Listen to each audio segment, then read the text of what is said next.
कि क्या चुनावी समय ऐसा क्यों हो जाता है कि नेताओं की जुबान फिसल जाती है। जानबूझ के दिया गया विवाद खड़े करने की प्लानिंग या फिर सच में जुबान फिसल जाता है। ऐसा नहीं कि खड़गे जी ने पहली बार कहा हो। मुझे याद आ रहा है कि 2022 के आसपास में उन्होंने कुछ 100 सिर वाला रावण भी से भी तुलना उन्होंने कर दी थी, कह दिया तो उन्होंने स्लिप ऑफ टंग उस समय भी कहा गया था। क्यों ऐसा होता है?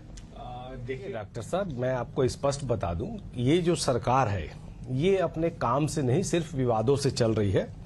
और बीजेपी की शुरू से राजनीति रही है कि जवाब कम हंगामा ज्यादा।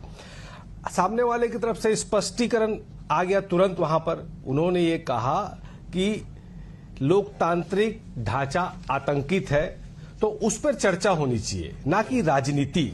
आज देश में महंगाई, बेरोजगारी, शिक्षा, स्वास्थ्य और पानी जैसे कई बड़े मुद्दे हैं, पर इसे मुद्दा बनाना छोड़कर बीजेपी को ये फेवरेट सब्जेक्ट वाला मुद्दा मिल जाता है, तो वो जनता का ध्यान भटकाने के लिए, जैसे अभी भारतीय जनता पार्टी बुरी तरह से फंसी हुई है।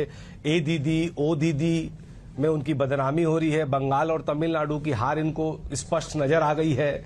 महिला आरक्षण के मुद्दे में इनकी चालबाजियां सामने आ गई। अब मुद्दों से भटकाना है तो ये क्या करें, इनको फेवरेट सब्जेक्ट मिल गया।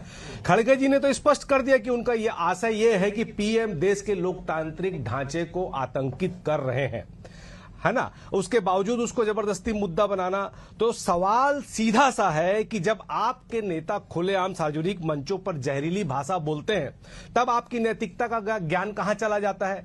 आपने कांग्रेस की विधवा कहा, टुकड़े टुकड़े गैंग कहा, पाकिस्तान चले जाओ कहा, जर्सी गाय कहा, आपने हाइब्रिड बछड़ा कहा, आप ओ दीदी ए दीदी करके महिला का अपमान कर रहे हो, आपने 50 करोड़ की गर्लफ्रेंड कहा, आपने खूनी पंजा कहा, आपने पागल कहा, देश के गद्दारों को गोली मारो, सूर्पनखा जैसी गंदी भाषा का आपने संसद में प्रयोग किया। और आपके मुंह से इस तरह की बातें शोभा नहीं देती। आपको ये बात याद रखनी चाहिए कि जब आप एक उंगली किसी की तरफ उठाते हैं तो ये मत भूलो कि 3 उंगलियां जो है वो आपकी तरफ उठी हुई हैं। और ये भारतीय जनता पार्टी का शुरू से डबल स्टैंडर्ड है कि तुम करो तो लीला, हम करो तो बदमाशी वाली लाइन पे चलते हैं। तो इनकी बातों को अब जनता उतनी गंभीरता से लेती नहीं है, क्योंकि इन सबको मालूम है कि ये मुद्दों से भटकाने के लिए इस तरह विवादों का आसरा लेकर ध्यान जनता का भटकाते रहते हैं। तो ये करने दीजिए, कोई फर्क नहीं पड़ता। जरा खड़गे जी के इस बयान